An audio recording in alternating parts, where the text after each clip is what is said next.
Nous vivons ce moment, un moment de crise.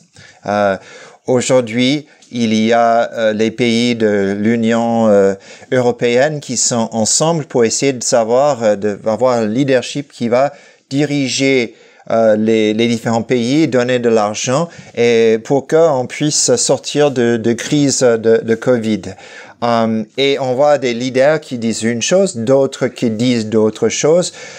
Les gouvernements ne sont pas d'accord et donc on va chercher des compromis. Nous avons aussi, si nous lisons le journal, nous avons des crises de leadership aux États-Unis avec quelqu'un qu'on a de la peine à comprendre, qui se voit souvent plus important, plus grand, plus fort, plus intelligent et plus beau que les autres. Et on se pose la question, donc, quel type de leader est-ce que nous allons chercher pour aujourd'hui et pour demain? Et vous savez que quand nous lisons les Écritures, nous sommes frappés par la différence qui existe entre le leadership de Jésus, sa manière de mener, sa manière d'instruire et ce que nous voyons dans notre monde. Et nous savons qu'il y a une grande différence entre la manière que Jésus fait les choses et comment les personnes de ce monde font les choses. Et c'est pour cela que dans l'Église, nous avons vraiment une autre idée de ce que c'est d'être un leader.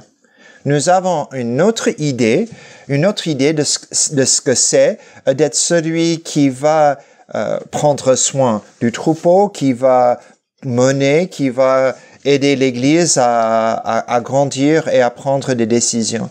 Et ce que nous vivons dans l'Église n'a rien à voir, mais vraiment zéro à voir avec ce qui se passe dans le monde politique et non plus dans le monde des affaires. Notre exemple de leadership ne se trouve pas chez Nestlé, ne se trouve pas chez le gouvernement français ni le gouvernement suisse, mais notre exemple se trouve en Jésus.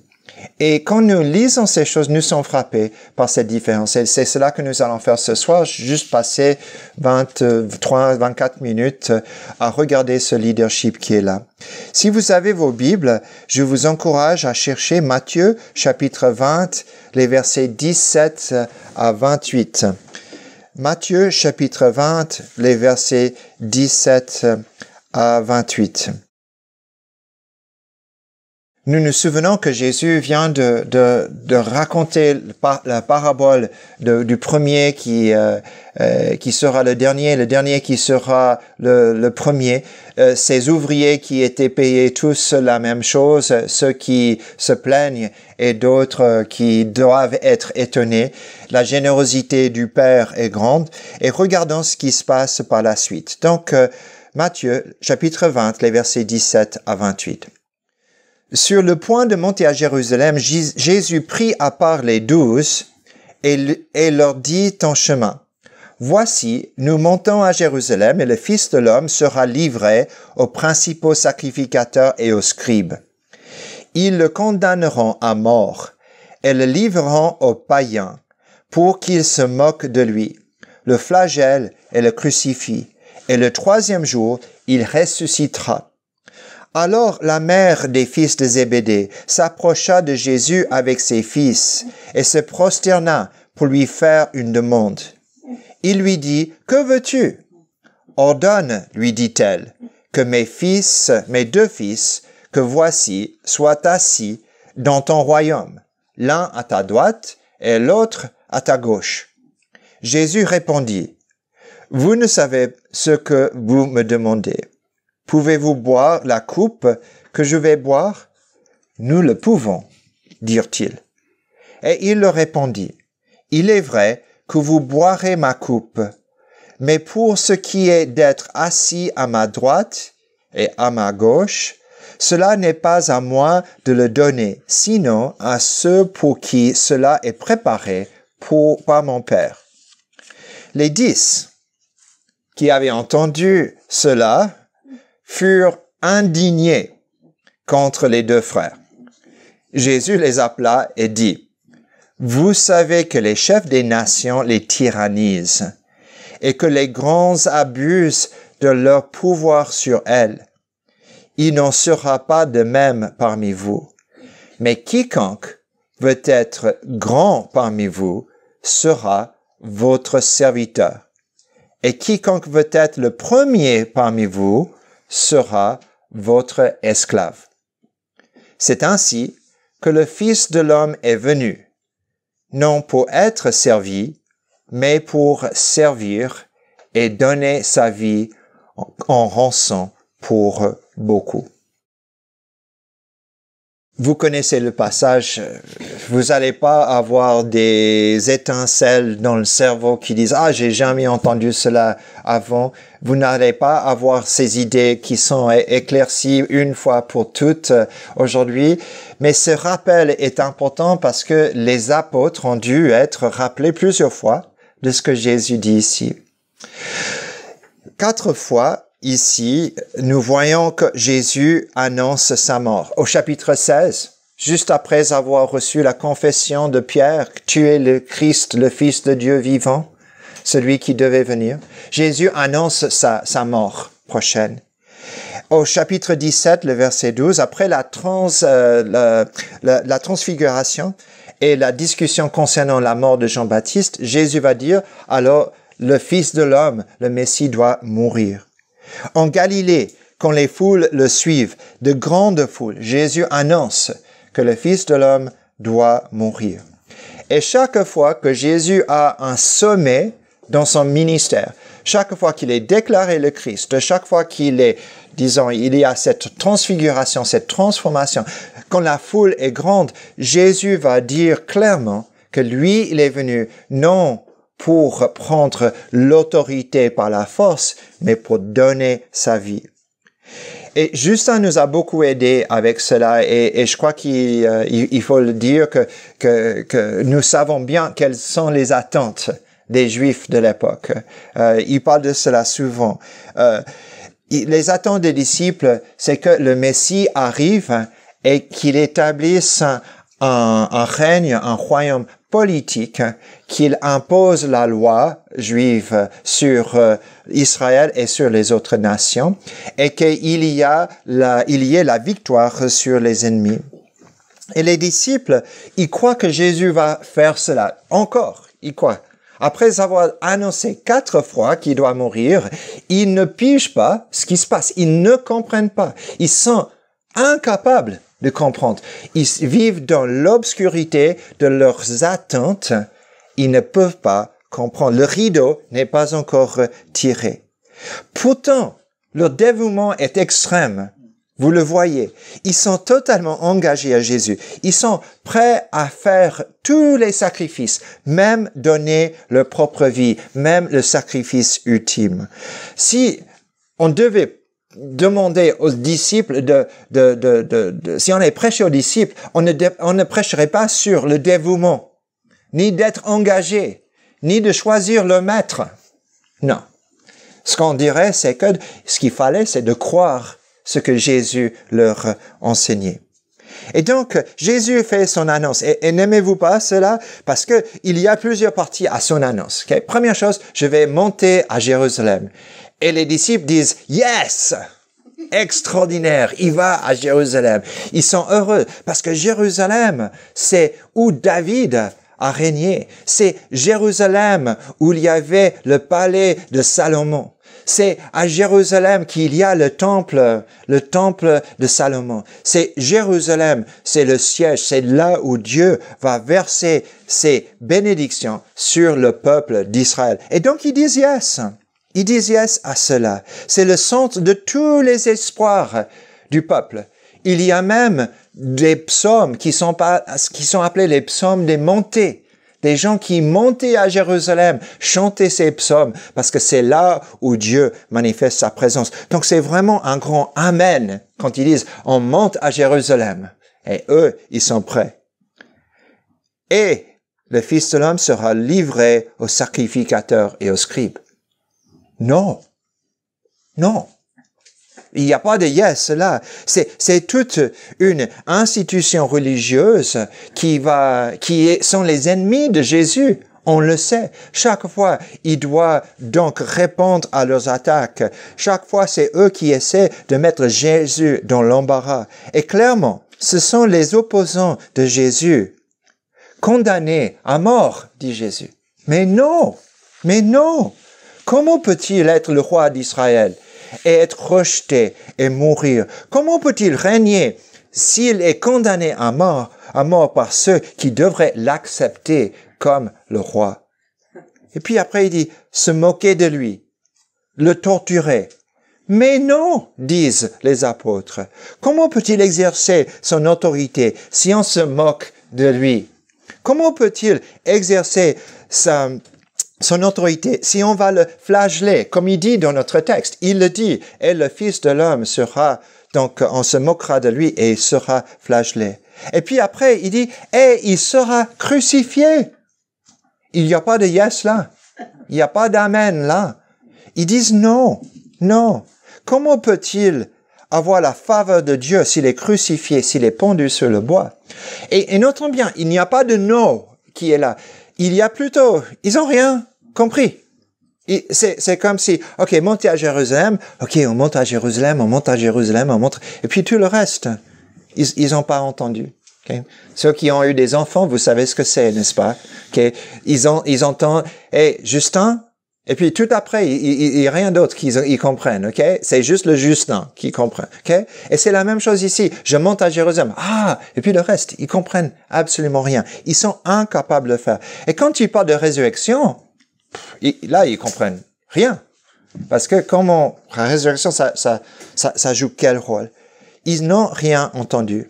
Et donc, lequel de toutes ces choses, monter, livrer, condamner, torturer, crucifier, ressusciter, correspondent aux attentes des apôtres?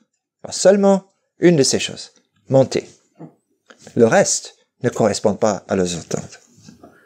Oui. Et donc, Jésus dit, et il faut un peu aimer ce que Matthieu fait dans le texte, n'est-ce pas? Parce qu'il met les deux choses. Jésus dit, non, imaginons comment c'est. Jésus dit, je monte à Jérusalem, et le Fils de l'homme sera rejeté, on va se moquer de lui, il sera flagellé, il sera livré entre les mains des païens, il sera crucifié, et le troisième jour il ressuscitera. Dis donc Jésus, mes deux fils, est-ce qu'un peut être à ta droite et l'autre à ta gauche? Vous voyez ce qui est là? Qui montre que vraiment ils ont rien compris. Et cette mère de Jacques et de Jean, la femme de Zébédée, comme vous savez, parce que ce sont les fils de Zébédée, comme je suis intelligent, je sais que les fils de Zébédée, s'ils ont une mère, donc ça doit être la femme de Zébédée. Et elle demande les places d'autorité dans le règne. C'est assez intéressant, je ne sais pas si cela vous intéresse une fois de faire, mais vous vous souvenez que dans Matthieu, on a déjà vu que le pauvre Zébédée a été donc abandonné dans le bateau quand Jacques et Jean ont suivi Jésus. Vous vous souvenez de ça? Il dit, il quitte le père, Zébédée, dans le bateau. Et maintenant, où est la mère? Elle est aussi avec Jésus. Et on se pose la question, est-ce que la mère donc de Jean et de Jacques était une de ces femmes qui suivait Jésus et qui souvenait à ses besoins et des besoins des disciples? Et on se pose la question, est-ce que c'est aussi une des femmes qui était à la croix de Jésus? Parce que quand nous lisons les différents textes et nous les comparons, je peux vous montrer un tableau une fois, mais on sait qu'il y avait Marie, la mère de Jésus, on sait que Marie-Madeleine était là. Il y avait aussi une certaine Marie qui s'appelait mère de Jacques et de Joseph, et on sait aussi qu'il y avait la mère des fils de Zébédée qui était là. Son nom est appelé, dans un autre texte, semble être Salomé. Donc on se pose la question, est-ce la même mère ou est-ce qu'il y a juste d'autres femmes qui sont là? Mais il semble qu'elle est là, même à la croix de Jésus. Et donc la question, elle pose, assis à ta droite et à ta gauche. L'Évangile selon Marc dit, ce sont les fils et non la mère qui pose la question des meilleures places dans le royaume. Ici, c'est le mère qui se prosterne devant Jésus pour présenter sa requête. Et nous voyons que les fils sont là, n'est-ce pas? Parce que il dit, êtes-vous prêts? de boire la coupe? Donc, c'est elle qui pose la question. Tu ne sais pas ce que tu demandes. Êtes-vous prêt de boire cette coupe? Elle présente cela. Est-ce qu'elle est totalement à côté de la plaque? Bon, une des choses à ne pas oublier, c'est dans Matthieu chapitre 19, le verset 28, Jésus a promis 12 trônes aux apôtres. Okay? Il a dit, vous aurez 12 trônes et vous allez juger donc Israël. Il avait déjà promis l'autorité, mais il n'a pas dit qui aurait quelle place, quelle position d'autorité. Et cela révèle l'ambition des apôtres, des disciples, ainsi que leur loyauté et leur foi que Jésus allait instaurer son royaume. Tu ne demandes pas à quelqu'un, est-ce que je peux être dans l'autorité, ministre gauche et ministre droite, si on ne croit pas qu'il va saisir l'autorité. Et donc, Jésus dit, vous ne comprenez pas, ou tu ne comprends pas ce que tu demandes. Et après, il va poser la question. Okay? Donc, vous ne savez pas. Il pense à la joie et à l'honneur qu'il devrait recevoir. Et Jésus pense à quelque chose d'autre. Royaume, gauche et droite, et Jésus parle de quoi? De coupe et dans Marc, de baptême. Okay? De coupe. Êtes-vous prêt à boire cette coupe? Et notons bien, il dit, vous ne comprenez pas, vous ne savez pas ce que vous me demandez. Jésus comprend le sens du royaume, que c'est le rachat du peuple par le sacrifice de la croix, mais eux, ils comprennent pas cela. Vous ne comprenez pas ce que vous demandez. Votre requête ne correspond pas du tout au dessein de Dieu. Vous comprenez pas. Je crois que leur demande est égoïste. Leur demande est quelque chose qui ne comprend pas du tout le dessein de Dieu. Jésus dit, pouvez-vous boire la coupe? Est-elle pour savoir, pour entrer dans cette autorité, il faut savoir que la première chose, c'est de souffrir avec Jésus comme il a souffert. Êtes-vous prêt à boire la coupe? Et notons dans les Écritures que la coupe veut dire une punition contre quelqu'un qui est souvent coupable. Par exemple, Israël devait boire la coupe de jugement. Okay? Jésus va boire la coupe de jugement, non parce qu'il est coupable, mais parce que le peuple est coupable. Que Jésus doit souffrir, c'est une coupe de souffrance, et que Jésus donc doit mourir pour les autres. Et Jésus leur dit, donc, êtes-vous prêts à boire cette coupe? Et quelle est la réponse des apôtres? Les deux apôtres. Oui, nous le pouvons. Oui, nous le pouvons. Et Jésus dit, c'est vrai, que vous allez passer par la souffrance. Et n'est-il pas extrêmement intéressant quand vous lisez l'histoire de l'Église dans la Bible, que le premier apôtre à boire la coupe, c'est qui? Pierre. Première, c'est Jacques. Okay? Le fils de Zébédée. Le fils de cette mère qui pose la question. Et le dernier que nous avons, qui est sur l'île de Patmos, exilé, c'est Jean, son frère, qui boit la coupe de la souffrance. Et la souffrance de chacun est différente. Pour Jacques, c'est rapide. On lui coupe la tête et c'est terminé. Pour Jean, c'est l'exil, c'est prison, c'est devoir aller d'une ville à une autre. Et la souffrance est longue et pénible. Mais les deux vont boire la coupe et les deux restent fidèles. Et puis Jésus dit une autre chose. Donc ça, on comprend. Êtes-vous prêts à boire la coupe? Ils disent oui. Il dit, vous allez le faire. Mais ce qui va s'asseoir à ma droite, à ma gauche, c'est pas à moi de désigner cela. Okay? C'est plutôt au Père. Et ça, c'est quand même problématique pour certaines personnes. Ils disent, mais je croyais que Jésus, il avait toute autorité. Je croyais que Jésus pouvait faire toutes ces choses. Et j'aimerais juste expliquer pourquoi Jésus ne peut pas désigner l'un ou l'autre. Il ne peut pas parce que Jésus est en soumission totale à son Père. La croix, c'est l'idée de qui? C'est du Père. C'est au Fils d'effectuer et de vivre cela. Et qui va être à la droite de Jésus et qui sera à sa gauche, c'est aussi le plan de Dieu. C'est lui qui décidera. Et Jésus est totalement prêt à accepter l'autorité de son Père. Il est prêt à se soumettre à cela. Comme il est prêt à se soumettre à la croix, il est prêt à se soumettre à ceci. Et donc voici comment ça finit. C'est pas à moi de décider. Okay? Donc on change de scène parce que qui était autour de ces 4 personnes? Donc la mère, les 2 fils de Zébédée et Jésus. Qui est autour? Les 10 autres. Et eux, qu'est-ce qu'ils font? Ouais, ils sont indignés, n'est-ce pas? Ils sont fâchés. Donc indignés parce qu'ils ne peuvent pas imaginer comment quelqu'un, après avoir entendu le discours de Jésus qui parlait de la croix, qui parlait d'être rejeté, tout cela, est-ce qu'ils sont indignés parce que Jean et Jacques n'ont rien compris? Non, ce n'est pas ça, parce que eux, ils n'ont rien compris. Okay? Eux, ils sont indignés parce que ils ont demandé d'abord, parce qu'ils essaient d'avoir la première place, parce qu'ils essaient de se mettre au-dessus d'eux, n'est-ce pas? Et ils sont indignés parce que tout le monde sait que quoi? C'est eux qui devraient être au-dessus de ces fils de Zébédée, et pas les fils de Zébédée au-dessus d'eux. Et donc, ici, ils sont indignés contre les 2 frères. Et vous savez que c'est vrai, si c'est vrai parmi les 12 apôtres que parfois il y a des problèmes relationnels entre eux, ne pensez-vous pas que parfois dans l'Église, on va avoir des problèmes relationnels? Si Jésus est présent, et là, ils ont des conflits, n'est-il pas aussi quelque chose qui peut se passer au sein de l'Église, qu'on ait des problèmes? Si les apôtres ont eu des problèmes entre eux, nous aussi, nous pouvons avoir des problèmes entre nous. Et ce n'est pas juste pour dire, OK, c'est OK, on a des problèmes. Non, ici, c'est un problème de péché, n'est-ce pas? C'est de mal voir comment les choses se passent, mais c'est normal d'avoir ces problèmes. Et donc, Jésus les appelle.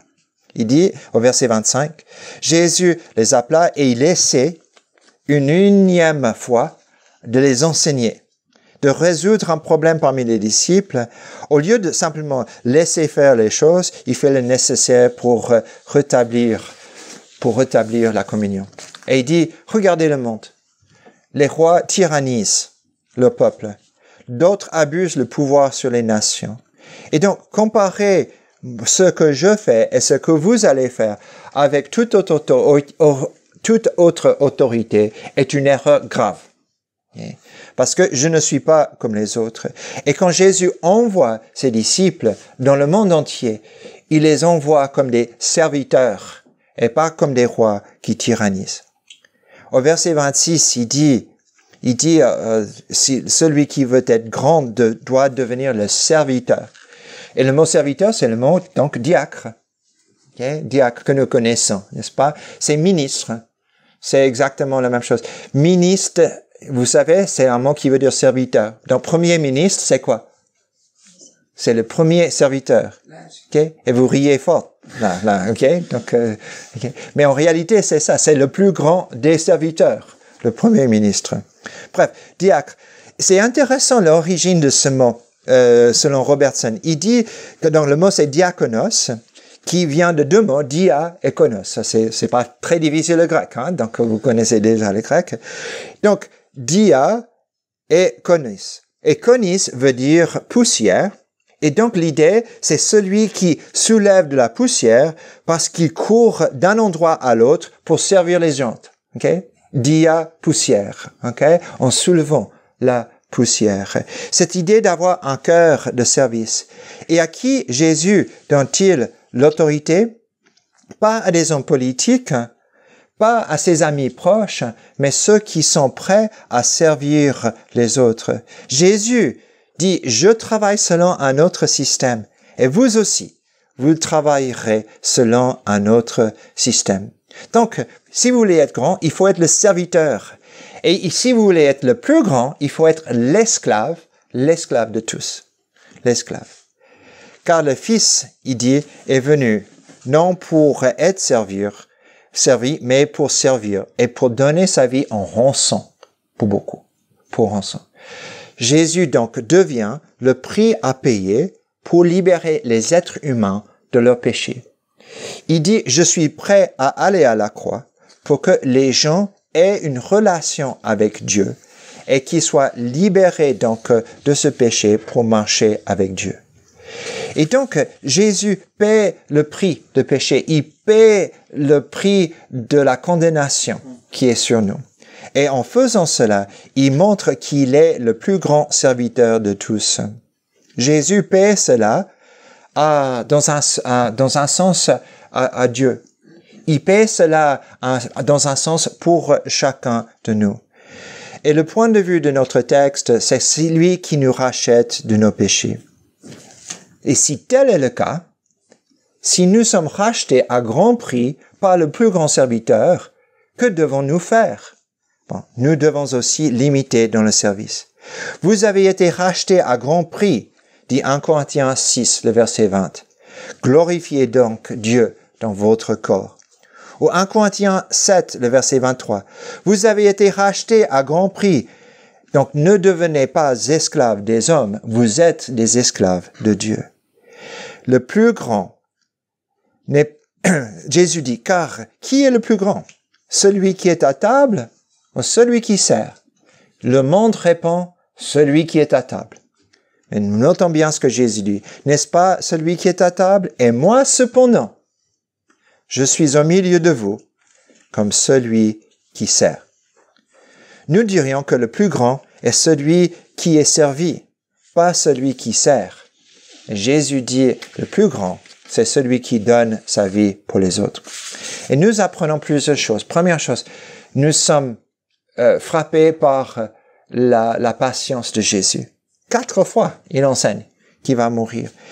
Et quand il pose la question, est-ce qu'on peut être à ta droite et à gauche, etc. Quand il dit pas, mais vous n'avez rien compris. Il dit pas. Non, il explique et il les défie et il explique les choses encore. Et chez Jésus, nous voyons sa compassion, qu'il était patient avec les 2 disciples. Mais il est 100% honnête. Il dit, êtes-vous prêts à boire la coupe? Et êtes-vous prêts à passer par ce baptême? Il n'hésite pas à dire à ses disciples qu'ils allaient souffrir. Et puis, il est 100% confiant qu'un jour, ses disciples vont comprendre. Un jour, ils vont comprendre. Et Jean et Jacques, ils vont arriver au bout. Il dit, c'est vrai que vous allez boire cette coupe. Jésus dit, vous comprenez rien, mais c'est vrai que vous allez rester là. Et donc, sa patience, son honnêteté et sa confiance sont là. Que la place la plus élevée est la place de souffrance et de serviteur. Et quand ils ont demandé la première place, la première réponse de Jésus était de demander s'ils étaient prêts à souffrir. Et cette souffrance est tout conforme à la souffrance de Jésus. C'est lui qui souffrira. Vous savez, il serait génial que les disciples, après avoir passé ce moment avec Jésus, depuis ce moment-là, ils comprennent l'exemple de Jésus. Mais Luc nous montre que le soir où Jésus a partagé le pain et le vin, ils étaient toujours en train de savoir qui allait avoir la première place autour de la table. Ils étaient en train de disputer. Mais le signe du christianisme n'est pas un trône. Le signe du christianisme, c'est une croix. Pourquoi? Parce que le plus grand de tous est le serviteur. Et le plus grand de tous est l'esclave. Et c'est pour cela que Jésus, notre rançon, il est celui qui est notre leader. Il est notre exemple.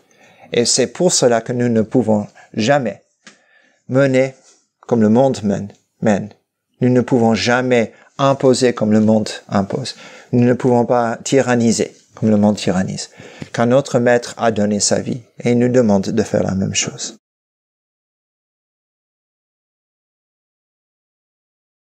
Je sens au fond de mon âme un frémissement discret et l'espoir comme une flamme tremble et puis soudain renaît, mais qui donc touche mon âme.